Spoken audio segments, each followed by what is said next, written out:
Le fiere di San Luca sono il più grande parco divertimenti trasportabile in Italia. 300-350 mila visitatori fanno delle fiere di San Luca una manifestazione che varca i confini della provincia e che cresce esponenzialmente di anno in anno. Fa assolutamente piacere che vada al di fuori dei comuni trevigiani, perché è ancora un esempio di come il nostro modo di vivere, la capacità dei trevigiani di godersi la vita, di godersi la cultura, di godersi le tradizioni, quando riesce a essere comunicata fa presa. Anche per questa edizione tanti gli appuntamenti in programma per grandi e piccoli, tra stand gastronomici e giostre. Si inizia venerdì 4 ottobre con la giornata rivolta ai bambini, sabato l'apertura ufficiale.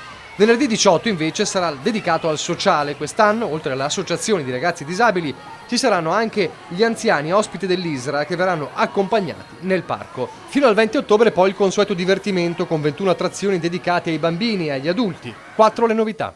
Una è lo slingshot, la sfera estremamente per gli adulti, adrenalina 100%, poi ci sono una mini montagna russa per i bambini, un percorso natura trasportabile sempre per i bambini più piccoli e poi una novità, un percorso fantastico, si chiama Big Bamboo per le famiglie 0-99. Fiere di San Luca che devono restare a Prato Fiera, spiega il vice sindaco, pur mantenendo il progetto di riqualificazione dell'area. Deve essere nel riportare il Prato alla sua vocazione originaria di parco urbano, ma questo è assolutamente compatibile con l'ospitare le fiere di San Luca, le tradizionali fiere di San Luca, che quindi anche nell'ottica di riqualificazione potranno continuare a restare lì.